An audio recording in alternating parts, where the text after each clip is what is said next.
Bismillahirrahmanirrahim. Assalamualaikum warahmatullahi wabarakatuh.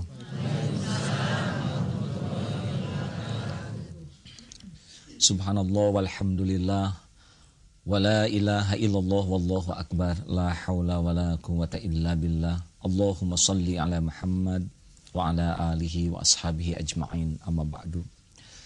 Para pemirsa yang budiman, tampaknya selain kita harus sangat gigih dalam beramal, ada satu yang tidak boleh kita abaikan, yaitu gigih menjaga niat di balik amal kita. Sebab sedahsyat apapun yang kita lakukan, kalau niatnya salah, seperti ingin membuat bolu tapi telurnya busuk, tidak akan pernah bisa dinikmati. Oleh karena itulah dalam kajian menjadi pribadi yang indah, selain harus bersih, juga harus lembut, harus tawadu, dan kita sekarang bahas secara berseri bagaimana kita memiliki keikhlasan. Sehingga bersih ikhlas itu tidak ternoda, tidak tercampur. Andai kata melakukan apapun itu bersih karena Allah, ini puncaknya. Tentu saja butuh proses dan jangan pernah patah semangat andai kata kesempurnaan ikhlas tidak didapat dengan segera, insya Allah.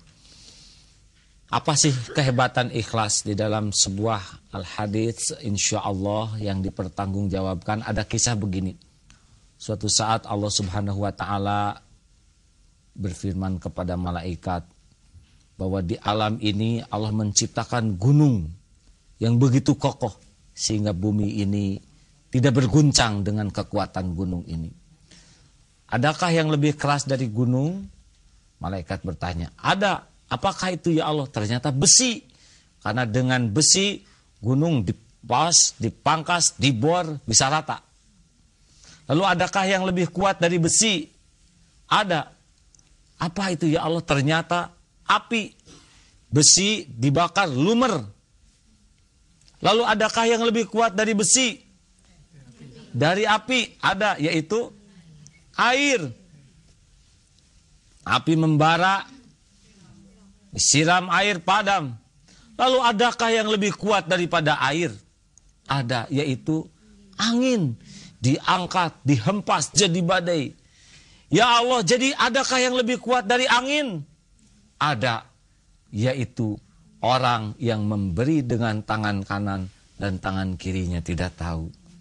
Itulah keagungan seorang yang ikhlas sekali. Sampai diibaratkan amal tangan kanan, tangan kiri pun tidak tahu. Saking ingin bersih. Jadi pribadi yang paling kokoh, yang paling indah, yang paling mulia, puncak dari segala nilai kemuliaan hanyalah milik orang yang paling bersih niatnya, ikhlas karena Allah semata. Kalau orang yang ikhlas, subhanallah, raut wajahnya juga beda. Cahayanya tuh bukan cahaya cari muka. Tutur katanya dia tidak merekayasa kata yang bagus muluk, tidak. Yang dia pikirkan setiap kata itu bersih, bisa dipertanggungjawabkan di hadapan Allah. Mungkin sederhana, mungkin lugu, tapi aneh terus sampai ke relung hati itu, sampai ke yang dalam tersentuh.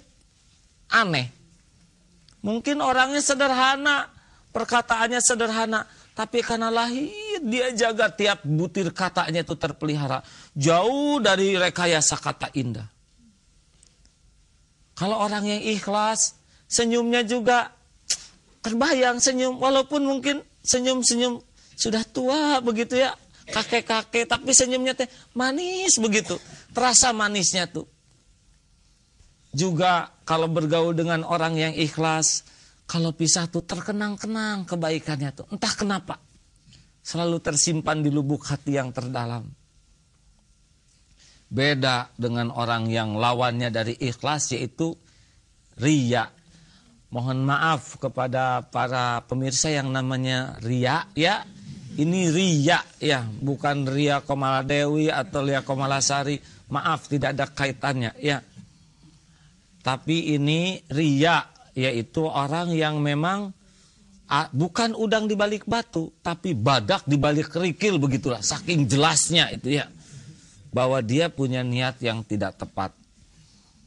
Apakah niat itu bisa bercampur? Bisa campuran niat itu. Ya, kalau pencampurnya sama-sama kebaikan, jadilah kebaikan. Tapi kalau pencampurnya keburukan, misalkan ya ibu saum Senin Kemis sambil ngurangi berat badan.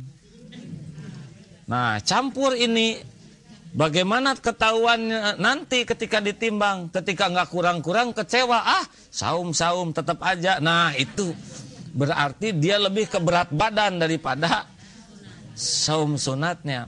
Atau ini pemuda masjid rajin itikaf, iya itu udah penting itikaf di masjid, apalagi sekarang kontrakan mahal. Nah, ketemu di sana ya. Jadi dia itikaf sambil menghemat kontrakan. Ada memang ya orang yang amalnya itu tempelannya tidak tempelan yang bersifat akhirat, tapi tempelan duniawi. Yang paling buruk dari amal yang riya adalah amal hak Allah seperti ibadah, sholat, saum, semua yang memang itu murni hanya untuk Allah tapi ditujukan kepada makhluk. Inilah yang membuat tidak diterimanya sebuah amal. Misalkan pertandingan ngaji itu ya, tapi cita-citanya piala. Selama dia ngaji, waduh latihan siang malam yang kebayang juara internasional. Bukan tidak boleh ikut kejuaraan, boleh. Ya, kalau mau. Dan kalau bisa, ya. Tapi jangan itu yang jadi tujuan. Karena dipuji oleh manusia belum tentu dipuji oleh Allah. Maaf kepada qori dan qori'ah internasional. Insya Allah kita doakan sing ikhlas ya. Bayangkan latihan siang malam sampai serak parau. Kalau nggak ikhlas nehi saja itu ya. Tapi insya Allah kita husnudzon, semuanya harus ikhlas lah ya. Muazin, hayya 'alas shalah, dengan harapan calon mertua tergetar hatinya. Pas ketika ditanya, tadi ibu ada, oh ibunya lagi ke pasar, dia sampai nggak jadi sholatnya ya. Karena calon mertuanya tidak dengar. Berarti gagal itu azan ya. Haji hanya niat ingin dipuji, apa karena gelarnya, karena statusnya, ini bahaya. Masya Allah. Maka hati-hati. Harus jaga niat. Dari awal, di tengah, akhir. Karena tipu daya setan selalu masuk. Wa ma umiru illa liya'budullaha mukhlishina lahuddin. Allah itu memang tidak memerintahkan kecuali dalam agama itu sing ikhlas bersih. Begitu ibu, bapak pengen tidak begitu Han? Sing bersih, bagaimana nih caranya? Baik. Jadi ada ciri-cirinya katanya orang ikhlas itu.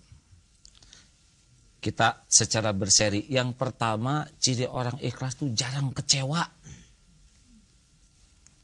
Kenapa jarang kecewa? Karena pikirannya tuh cuma dua yang kepikir. Satu, meluruskan niat. Yang kedua, menyempurnakan ikhtiar. Fa'idha azamta fatawakkal Allah. Sesudah itu, silahkan. Apa yang terbaik menurut Allah, ya.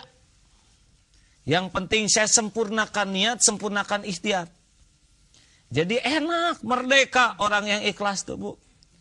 Jarang kecewa. Ibu nengok teman jauh di kampung. Pas sampai ke sana naik ojek kita tuh ya. Jalannya waduh meletus lagi bannya. Pokoknya lengkap lah maksudnya penderitaannya. Pas sampai ke sana ternyata yang ditengok itu sudah pergi. Sedang jalan-jalan karena sudah sehat. Aduh tahu begini mah nggak akan saya tengok. Nah, berarti nggak ikhlas. Niat sudah sampai, naik ojek jadi amal, betul tidak? Pegel-pegel ini kalau ridho menggugurkan dosa, apa ruginya? Kenapa kecewa lihat orang lain sehat? Atau misalkan ada kunjungan, presiden mana lah, ya sebuah negara antah barantah ke majelis taklim kita. Nanti mas bagian ngaji ya, ibu bagian ngaji, mas bagian ngaji, ibu sari tilawah. Aduh, itu latihan siang malam. Sampai 3 hari menjelang kedatangan tamu udah gak mau bunyi. Menjaga kualitas suara ya. Baju udah dijahit segala macam, ngaca tiap hari ya. Sampai manggil anak-anak juga lembut. Nah begitu ya. Demi menjaga suara.